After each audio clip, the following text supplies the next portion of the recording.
जयकारा बोलो माता रानी का। जगत माई महामाई माँ भद्रकाली की जय बोलो। शनिदेव भगवान की जय बोलो।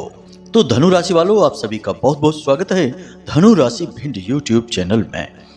बंधुओं, दीपावली के ठीक पहले शनि देव ने आपके लिए भेजा है एक बहुत बड़ा गुप्त संदेश। इस संदेश को आपको तुरंत जानना बहुत आवश्यक है, क्योंकि इस संदेश में छुपी हैं 3 बहुत ही अच्छी और भाग्य को चमका देने वाली खबरें, साथ ही साथ 2 भयंकर नकारात्मक चेतावनियां भी हैं। कहने का मतलब यह है कि यह जो संदेश है, असल में यह शनिदेव का आदेश है आपके लिए। जी हाँ बंधुओं, अब आपको यह कार्यक्रम पूरा देखना होगा, अंत तक देखना होगा। इस संदेश को अच्छी तरह से जानना और समझना होगा। साथ ही साथ एक बेहद जरूरी और शक्तिशाली उपाय भी हम आपको बताएंगे, जिसे भी आपको अवश्य ही करना होगा, जिससे आपके जीवन में न केवल दीपावली बल्कि दीपावली के बाद किसी भी प्रकार की बाधा या परेशानी ना रहे। यदि आपने आज इस संदेश को नहीं देखा तो हम आपको पूरे विश्वास के साथ कहते हैं कि आपकी यह एक बहुत बड़ी और भयंकर भूल होगी, और इस भूल की कीमत आपको 100% चुकानी ही पड़ेगी। भयंकर कलेश, लड़ाई झगड़े, बीमारी, दुर्घटना और व्यापार में घाटा और कर्जा, हर तरफ से विपत्तियां और आपत्तियां आपके ऊपर टूट पड़ेंगी। जी हाँ बंधुओं, लेकिन यदि आप इस कार्यक्रम को देख लेते हैं और शनिदेव के द्वारा दी जा रही चेतावनी और इन संदेशों को अच्छी तरह से समझ लेते हैं, तो आप आने वाली इन हर एक मुसीबत और परेशानियों को तो टाल ही पाएंगे। साथ ही साथ शनिदेव का पूर्ण आशीर्वाद और कृपा भी आपको प्राप्त होगी, जो कि आपके सौभाग्य के निर्माण के लिए अत्यंत आवश्यक है। बंधुओं, यह वीडियो कार्यक्रम असल में कोई साधारण कार्यक्रम नहीं है। यह एक संजीवनी बूटी है जो आपके जीवन के हर एक कष्ट को कुछ यूं समाप्त करेगी, जैसे कि हनुमान जी द्वारा लाई गई संजीवनी बूटी ने भैया लक्ष्मण की मूर्छा को समाप्त किया था और उनके प्राणों की रक्षा की थी। ठीक यही कार्य आज का यह ज्योतिष कार्यक्रम आपके लिए करने वाला है। आपके जीवन की जितनी भी मूर्छाएं हैं, यानी कि कष्ट और परेशानियां, अड़चने, रुकावटें, नकारात्मक ऊर्जाएं हैं, उन सब को समाप्त करके खुशियां ही खुशियां आपके जीवन में भर देगा। तो इस सर्वोत्तम मार्गदर्शन को आज आपको अवश्य ग्रहण करना है, ताकि आपकी दीपावली भी शुभ और पवित्र रहे और आपके लिए जबरदस्त फलदायक रहे। साथ ही साथ आने वाला जीवन भी आपका सुंदर बन सके। तो बस आप इस कार्यक्रम में अंत तक रहेंगे, ऐसी हम आपसे उम्मीद करते हैं, क्योंकि हमने सचमुच में इस कार्यक्रम को बनाने में बहुत मेहनत की है, और हमारी मेहनत ही तब सफल होगी जब आप इस कार्यक्रम को अंत तक देखेंगे, इस कार्यक्रम में बताई गई बातों को अपने जीवन में उतारेंगे और अपने जीवन में खुशियों को स्वयं लेकर आएंगे शनिदेव महाराज की कृपा से। तो चलिए बंधुओं, कार्यक्रम की शुरुआत करते हैं। लेकिन इससे पहले हम चाहेंगे कि आप माता रानी को आभार अवश्य व्यक्त करें। तो कमेंट बॉक्स में पूरे भक्ति भाव के साथ लिख डालें, जय माँ भद्रकाली कृपा करो। साथ ही साथ जय शनिदेव कृपा करो अवश्य लिखना। माता भद्रकाली और भगवान शनिदेव की आपको पूर्ण कृपा और आशीर्वाद प्राप्त होगा। इसी के साथ साथ बंधुओं, यदि आप इस चैनल कार्यक्रम पर पहली बार आए हैं तो आप इस चैनल को सब्सक्राइब अवश्य कर लें। बगल में जो सब्सक्राइब का बटन है उसे अभी इसी वक्त दबा दें। ऐसा करते ही आप न केवल हमारे बल्कि माता रानी के दिव्य परिवार के सदस्य बन जाएंगे और दिव्य धाम से जुड़ जाएंगे।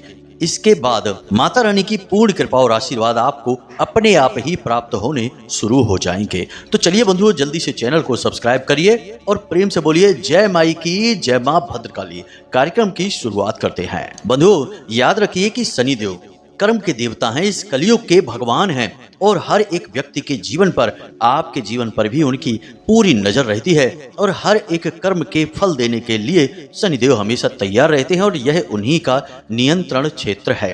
अब ऐसे में जाने अनजाने में भी यदि आप किसी प्रकार की भूल कर बैठेंगे तो उसका भी दंड आपको निश्चित तौर पर मिलेगा ही मिलेगा। अब ऐसे में दीपावली जैसे पवित्र पर्व पर, एक ऐसे शुभ अवसर पर जब स्वयं माता लक्ष्मी और भगवान गणेश की पवित्र ऊर्जाओं का अवतरण होता है हर एक इंसान के जीवन में, घर में और इस मृत्यु लोक में, ऐसे में यदि आप कोई भूल करेंगे तो यह आपके लिए बहुत खतरनाक होने वाली है। तो अब ध्यान से सुनिए कि शनिदेव का आपके लिए क्या महत्वपूर्ण संदेश है, और इसमें शनिदेव ने आपको जो चेतावनियां दी हैं वे कौन सी हैं। सबसे पहले आपको हम बताते हैं कुछ छोटी छोटी लेकिन बेहद ही महत्वपूर्ण बातों के बारे में, जिन्हें शायद आप भी जाने में या अनजाने में अनदेखी करते रहते हैं। तो ध्यान से सुनिए, इस पूरे पर्व के दौरान आपको कुछ ऐसे कार्य हैं जिन्हें भूल कर भी नहीं करना है, वरना आप बहुत मुसीबतों में फंसेंगे। सबसे पहला कार्य है कि आपको किसी पर भी क्रोध नहीं दिखाना है। जी हाँ बंधुओं, हम जानते हैं कि आपके जीवन में परिस्थितियां ही कुछ इस प्रकार की बनी हुई हैं कि आपको क्रोध आ जाता है। कई बार परिस्थितियां ऐसी बन जाती हैं आपके जीवन में कि चीजें आपके नियंत्रण से बाहर हो जाती हैं। आप करना कुछ चाहते हैं, होता कुछ और है। आप कहते कुछ और हैं और लोग उसका मतलब कुछ और निकाल लेते हैं। आपकी बातों का, आपकी मेहनत का और आपके कार्यों का किसी पर भी कोई प्रभाव ही नहीं पड़ता है। और जब जरूरत से ज्यादा लोग आपकी अनदेखी करते हैं तो आपको क्रोध आ जाता है, और फिर क्रोध आते ही आप सब कुछ भूल जाते हैं। यह आपकी एक बहुत बड़ी कमी है। गुस्सा आपकी कमजोरी है और आप गुस्से में कभी कभी अपने नियंत्रण से बाहर हो जाते हैं। कुछ ऐसी बातें बोल देते हैं जो सामने वाले को बहुत अधिक चुभ जाती हैं। कभी कभी तो आप तोड़ फोड़ भी कर बैठते हैं। जी हाँ बंधुओं, तो ऐसा आपको नहीं करना है। बेशक परिस्थितियां चाहे जैसी भी बन रही हों, आपको बड़ी समझदारी से काम लेना है। गुस्सा किसी से भी नहीं करना है, और यदि कार्यस्थल पर या किसी और परिस्थिति के बस आपको गुस्सा आता भी है तो आप बड़ी समझदारी से काम लेते हुए या तो उस जगह को छोड़ देंगे या फिर उन बातों को ही छोड़ देंगे जिन बातों से गुस्सा उत्पन्न हो रहा है। यानी कि इस विशेष समय और काल में आपकी मानसिक मजबूती की बहुत बड़ी परीक्षा होगी। ऐसी परिस्थितियां बनेंगी, ऐसी बातें लोग करेंगे कि आपको क्रोध आएगा, तो आपको अपना नियंत्रण बनाकर रखना है। क्रोध यदि आप करेंगे तो दो बातें होंगी। पहला कि आपके व्यवहार से लोग दुखी होंगे और आपके प्रति उनका नजरिया और रवैया दोनों ठीक नहीं होंगे, जिससे आपका मन खराब हो जाएगा और आप इस शुभ घड़ी में भी आनंद की अनुभूति नहीं कर पाएंगे। दूसरा कि क्रोध दुनिया में एक ऐसी नकारात्मक ऊर्जा है जो अन्य सभी प्रकार की नकारात्मक ऊर्जाओं को अपनी ओर आकर्षित करती है। इसलिए आपको क्रोध नहीं करना है, वरना आप स्वयं ही अपने जीवन में भयंकर नकारात्मक ऊर्जाओं को आकर्षित करने लगेंगे। जरा आप हमारे जो भगवान हैं उनकी तस्वीरों को देखिए। आपको कैसा लगेगा कि हल्का सा मुस्कुरा रही हैं, प्रेम पूर्वक हमारी ओर देख रहे हैं। कभी कोई ऐसे भगवान आपने देखे हैं जो क्रोध से आंखें लाल करके किसी को देख रहे हो? नहीं, भगवान प्रेम के साथ रहते हैं, क्रोध से दूर रहते हैं। और इसका कारण क्या है कि भगवान की ऊर्जा शुद्ध सकारात्मक ऊर्जा है जो क्रोध से रहित होती है। लेकिन ठीक इसके विपरीत राक्षसों की तस्वीरों को देखिए, रावण की, कुंभकर्ण की और मेघनाद की, या अन्य जो दैत्य हैं, राक्षस हैं, उनकी तस्वीरों को देखो तो आपको ऐसा ही लगेगा कि जैसे वे बड़े भारी क्रोध से भरे हुए हैं। और क्रोध से वो भरे इसलिए रहते हैं क्योंकि वे नकारात्मक ऊर्जाओं के सूचक हैं। तो क्रोध नकारात्मक ऊर्जा का प्रतीक होता है। जब आपके पास क्रोध है तो फिर किसी और नकारात्मक ऊर्जा की जरूरत ही नहीं है, आप स्वयं ही अपना विनाश करते चले जाएंगे। तो पहली चीज, आपको किसी के साथ भी क्रोध नहीं करना है। दूसरा कि पूरे पर्व के दौरान किसी के साथ कोई नाइंसाफी, कोई दुर्व्यवहार, ब्याज का व्यापार, कमीशन खोरी और किसी का भी हिस्सा, किसी का भी भाग आपको नहीं हड़पना है। जी हाँ बंधुओं, हम बहुत कम शब्दों में बड़ी बातें आपसे कह रहे हैं, समझने की कोशिश करना। आप यदि अनजाने में भी इन कार्यों को कर डालेंगे तो आपके हिस्से का भी जो है वह आपको नहीं मिल पाएगा। फिर आप बस सोचते रह जाना कि ऐसी कौन सी हमसे भूल हो गई। असल में इंसान एक ऐसा विचित्र जीव है जो दूसरों की तो छोटी से छोटी गलतियों को भी पकड़ लेता है, लेकिन अपनी महान से महान, बड़ी से बड़ी भूलों को भी तुरंत अनदेखी कर देता है। यह विचित्र स्वभाव ही इंसान की बड़ी बड़ी परेशानियों का कारण बनता है। तो आपको नहीं ऐसा करना है। तीसरा कि आपके दरवाजे पर यदि कोई जानवर आता है या कोई भिखारी आता है या कोई महिला मांगने वाली भिखारिन आती है, आपको उन्हें पूर्ण रूप से संतुष्ट करके भेजना है। किसी भी जानवर के साथ मारपीट नहीं करनी है, जीव हिंसा नहीं करनी है, और दरवाजे पर कोई भी आ जाए उसे खाली हाथ नहीं लौटाना है। याद रखना कि दिव्य शक्तियां जब किसी के जीवन में आना चाहती हैं, शुभ घड़ियां उसके जीवन में लाना चाहती हैं, तो वे अनेकों नेक रूप से उसकी परीक्षाएं भी लेती हैं। क्योंकि किसी को कुछ भी बड़ा और जिम्मेदारी पूर्ण देने से पहले उसकी पात्रता देखनी पड़ती है कि वह इसके काबिल भी है या नहीं।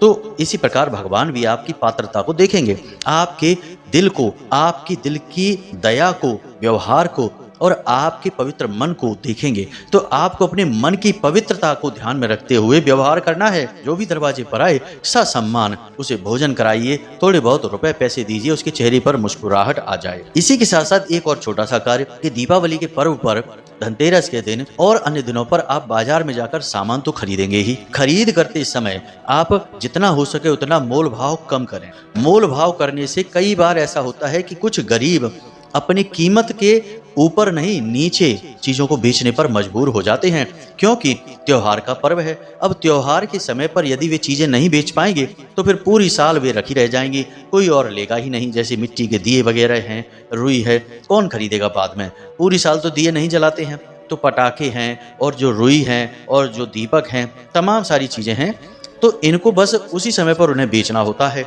तो बेचारों की जब बिक्री अच्छी नहीं होती है तो कभी कभी सस्ता करके भी बेच देते हैं, घाटे का सौदा भी कर लेते हैं। तो क्या फर्क पड़ जाएगा कि आपसे कोई 100-200 रुपए ज़्यादा ले लेगा, 10-20-50 रुपए ज़्यादा ले लेगा। यदि ले लेगा तो उसे ऐसा लगेगा कि जैसे उसका बाजार में बैठना सफल हो गया, 2 रोटी प्रेम की उसे भी मिल जाएगी और उसका परिवार भी मुस्कुराएगा, हंसेगा। और इसका कारण क्या होगा? आपके द्वारा दिया गया वह छोटा सा धन। यह असल में परोक्ष दान है। जी हाँ बंधुओं, तो आपको यह अवश्य करना चाहिए। कुछ लोग तो हमने ऐसे देखे हैं जो इतना मोल भाव करते हैं कि बेचारे का चेहरा ही मुरझा जाता है। साफ साफ लगता है कि बेचारे ने घाटे में चीजें दी हैं, लेकिन क्या करे, उसे तो बेचना ही है। और जो उससे मोल भाव करके लाते हैं वे बड़ी लंबी सी मुस्कुराहट लेकर चले आते हैं, जैसे कि बड़ी विजय मुस्कान लेकर आए हैं। किसी गरीब आदमी का शोषण करके आ गए हो, कोई बहुत बड़ा काम नहीं किया है। शनिदेव अब आपको खुशियां कैसे देंगे? हिसाब किताब तो करेंगे ही, क्योंकि उस गरीब आदमी का मालिक, उसके अधिपति शनिदेव हैं। आप ये बात याद रखिए। फिर कहिए कि पता नहीं कहां से इतना घाटा हो गया, घर में बीमारियां आ गई और हजारों रुपए का नुकसान हो गया। तो ऐसा तभी होता है जब आप किसी का शोषण कर लेते हैं। तो आपको यह नहीं करना है। आप जानते हैं कि कोई आपसे 10, 20, 50 रुपए ज़्यादा ले रहा है, कीमत भी आपको थोड़ी बढ़कर बता रहा है, ले लेने दो, कोई दिक्कत नहीं है। उसके घर में खुशियां आएंगी, वह मुस्कुराएगा और शनिदेव आपके ऊपर मुस्कुराएंगे। और शनिदेव जब मुस्कुराएंगे तो बड़ी से बड़ी आपदाएं वहीं ठहर जाएंगी, कोई आपका बाल भी बांका नहीं कर पाएगा। बंधु, जीवन को जीने की दवा और जीवन को जीने का मंत्र ही यही है कि यदि आप किसी दूसरे के चेहरे पर मुस्कुराहट लाने में कामयाब हो जाते हैं तो देवी देवता आपकी मुस्कुराहट को आपके चेहरे से कभी गायब नहीं होने देते हैं। जी हाँ बंधुओं, यही मंत्र है, यही सार है। और इसी को सिखाने के लिए भगवान ने इतने अवतार लिए, हमारे संतों ने हमें इतने लंबे चौड़े पाठ पढ़ाए। आपको बस यह छोटा सा सार समझ लेना है। थोड़ी सी ठगी आपके साथ हो रही है, 10, 20, 50 रुपए की कोई गरीब आदमी आपसे कमाने की कोशिश कर रहा है, उसे कमा लेने दो, जाने दो। आप समझ लेना दान हो गया है।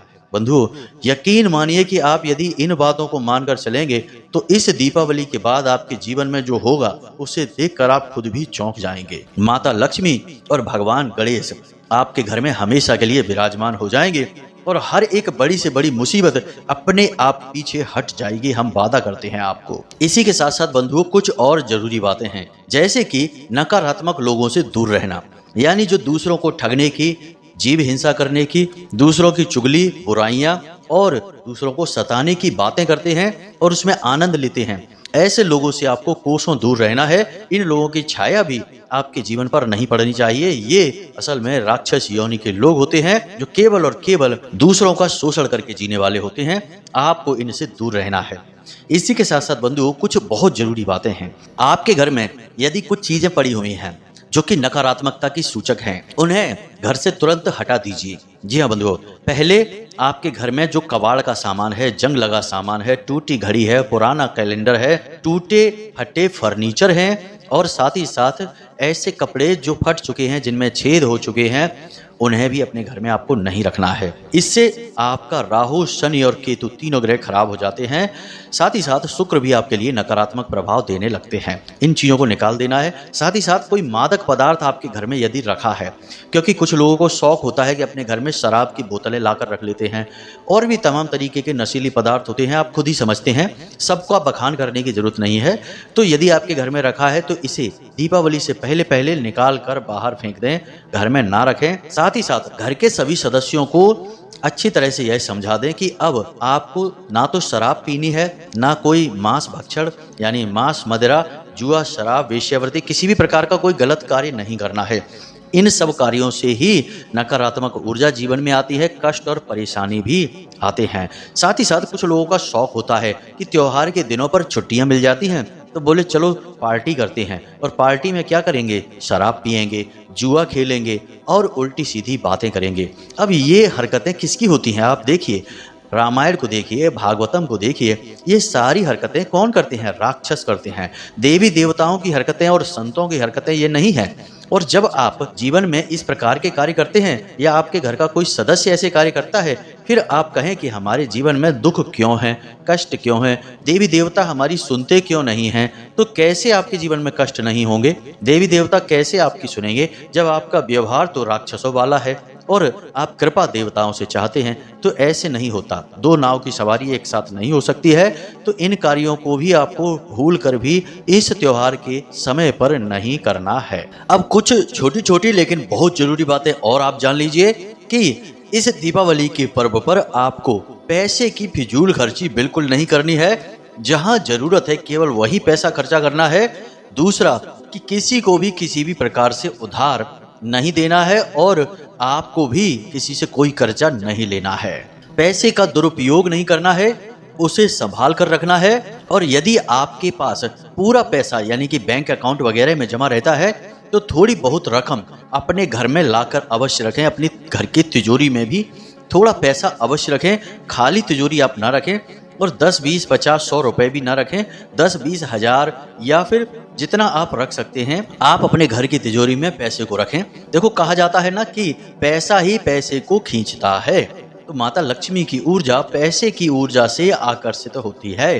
तो आप अपने घर में कुछ पैसा अवश्य रखें। तो इन सब कार्यों को आप निश्चित तौर पर कर लें। अब विशेष शनि देव से जुड़ी हुई बातें हैं जो आपको हम बता दें। तो सबसे पहली बात कि आपको अपने घर के पश्चिमी दीवार पर यानी पश्चिमी दिशा में एक दीपक सरसों के तेल का दीपावली के दिन अवश्य जलाना है। जी हाँ बंधुओं, यह दीपक जो है यह शनि देव की विशेष कृपा आपको दिलवाएगा। इसी के साथ साथ आप सजावटी सामान के तौर पर बहुत सारी चीजें अपने घर के लिए खरीदेंगे। सभी खरीदते हैं, दीपावली का पर्व ही ऐसा होता है। तो आपको एक चीज और खरीदनी है, जरा ध्यान से समझिए। एक काले रंग का कागज लेना है बाजार से, बिल्कुल काला कागज हो। उस कागज के बीचों बीच आपको 500 रुपए का एक नोट, 100 रुपए का भी आप लगा सकते हैं, तो एक नोट लगाएंगे और उस नोट के नीचे एक सिक्का आप दबा देंगे। यदि चांदी का सिक्का आप दबा सकते हैं तो सर्वोत्तम रहेगा, नहीं तो कोई भी 10, 5 रुपए का सिक्का आप दबा दें। यानी कि उस कागज के ठीक बीचों बीच एक सिक्का रखें, उसके ऊपर गोंद लगाकर एक 100 रुपए का या 500 रुपए का नोट फैला कर रख दें। अब उस कागज को चौकोर काट लें और उसे दुकान पर जाकर फोटो फ्रेम करवा लें। जी हाँ बंधुओं, फ्रेम कराते समय याद रखें कि उसकी जो बॉर्डर है वह लकड़ी का होना चाहिए, धातु का या प्लास्टिक का नहीं। जी हाँ बंधुओं, जब आप इसे करवा लें तो इसे आप अपने घर के पश्चिमी दीवार पर, पश्चिम दिशा में जो दीवार पड़ती है उस दीवार पर आप अपने सिर से थोड़ा ऊपर लगा दें। कोई पिन वगैरह लगाकर उस पर इसे तस्वीर के रूप में टांग दें। यह आपके लिए पैसे को खींचने की मशीन का कार्य करेगा, चुंबक की तरह पैसे को आपकी ओर आकर्षित करेगा। अब इसका कारण क्या है? तो जो घर की पश्चिमी दिशा होती है उस दिशा में जो भी चीजें रखी होती हैं, जो भी कुछ रखा होगा वह बढ़ता चला जाता है, क्योंकि वह शनिदेव की दिशा है, बढ़त की दिशा है। अगर वहां पर कचरा पड़ा है तो आपके घर में दरिद्रता बढ़ती चली जाएगी। अगर वहां पर धन रखा है तो आपके जीवन में धन बढ़ता चला जाएगा। यदि परिवार की संपूर्ण लोगों की एक साथ मिलकर हंसती मुस्कुराती एक तस्वीर रखी है तो परिवार के सभी लोगों में आपसी प्रेम बढ़ता चला जाएगा। तो यह बहुत ही शक्तिशाली और जरूरी प्रयोग है, इसे आप इस दीपावली के दिन अवश्य कर लें। अब इसी के साथ साथ दीपावली के दिन आप मंदिर में जाकर कुछ दान अवश्य करें जो शनिदेव से जुड़ा हो, क्योंकि आप याद रखें कि शनिदेव को मणिदेव भी कहा जाता है। शनिदेव प्रसन्न है तो पैसा ही पैसा है, शनिदेव नाराज हुए तो सबसे पहले जो आपसे छिनेगा वह आपका पैसा ही है। तो आप शनिदेव को प्रसन्न करने के लिए भी कुछ जरूरी कार्य अवश्य करें।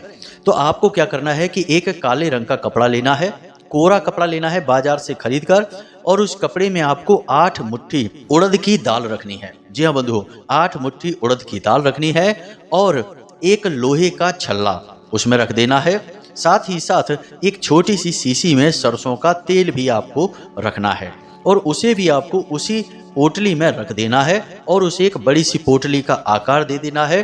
काले रंग के धागे से लपेट कर उसे पोटली का आकार देंगे और उसके बाद शाम के समय यानी सूर्यास्त होने के बाद आप जाकर या तो हनुमान जी के मंदिर में या शंकर जी के मंदिर में, भोले बाबा के मंदिर में या शनिदेव का मंदिर ही यदि आपके आसपास है तो वहां जाकर इसे दान कराएं। बशर्ते ध्यान रखना कि शनिदेव के मंदिर में शनिदेव की मूर्ति स्वरूप ना हो, शिला स्वरूप हो। यदि मूर्ति स्वरूप है तो आप उस मंदिर में ना जाएं तो ही आपकी भलाई है, क्योंकि इससे आपकी हानि हो जाएगी। शनिदेव की दृष्टि बकरी होती है, आपके ऊपर उनकी दृष्टि पड़ेगी तो ना चाहते हुए भी शनिदेव की पीड़ाएं आपको झेलनी होंगी। जी हाँ, याद रखना। तो शनिदेव का शिला स्वरूप है मंदिर में, तब तो आप हंसते हुए जाइए और दान कराइए, वरना आप भोले बाबा के मंदिर में या हनुमान जी के मंदिर में जाकर इस दान को कर आइए। जब आप इस दान को कर रहे हो तो आप पुजारी जी से, जिन्हें आप दे रहे हैं यह सामान, मंदिर के प्रशासन के जो लोग हैं उन्हें आप दे रहे हैं, तो आप उन्हें यह बता अवश्य दें कि इसके अंदर आपने एक लोहे की कील रखी है तो जरा उसे देख लेना। साथ ही साथ यदि छल्ला रखा है आपने तो बता देना कि हमने लोहे का एक छल्ला रखा है, या फिर जो तेल की शीशी आप रखेंगे उसके बारे में भी बता देना कि हमने इसमें ये चीज़ें रखी हैं और यह हमारा शनिदेव के लिए दान है और इस दान को आप अवश्य कर देना। यह आपके लिए रामबाण औषधि का कार्य करेगा। वैसे तो दीपावली के दिन लोग तरह तरह से पूजा पाठ विधि विधान के साथ करते हैं, नियम संयम के साथ करते हैं, लेकिन आपको शनिदेव का ख्याल रखना होगा, क्योंकि इस दिन लोग शनिदेव के बारे में सोचना तक भूल जाते हैं।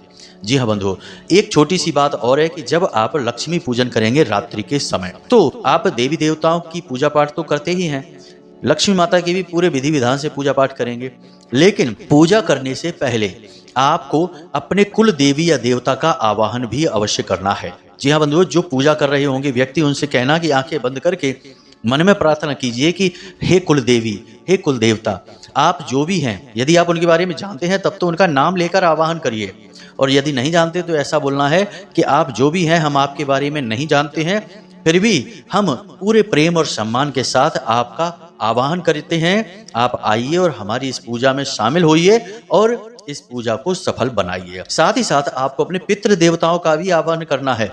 हे पितृ देवता, आप जहां भी हैं हमारे पास आइए, हमारे साथ विराजिए और हमारी इस पूजा में शामिल होइए और हमें जीवन में खुशियों का आशीर्वाद दीजिए। इस तरीके से उनका भी आह्वान करना है, तब आपको पूजा प्रारंभ करनी है। ये बहुत जरूरी विधियां होती हैं, इन विधियों को लोग ढंग से पालन नहीं करते हैं, बस यूं ही माता लक्ष्मी की आरती गाई और इधर उधर से चीजें यहाँ वहां रखकर चढ़ा दी भगवान को, सोचते हैं बस माता रानी की कृपा मिल गई। याद रखना कि किसी भी देवी देवता की कृपा आपको इस तरह प्राप्त नहीं होती, जब तक आप समग्र दिव्य शक्तियों को सम्मिलित नहीं करते हैं तब तक आपको किसी देवी या देवता की कृपा प्राप्त नहीं होती है। यह एक विशेष विधान है। आप देखिए कि हमारे देश में किसी भी देवी देवता की पूजा हो, हिंदू धर्म में एकमात्र देवता की पूजा नहीं होती है, उनके साथ कोई अन्य देवी अन्य देवता अवश्य होते ही होते हैं।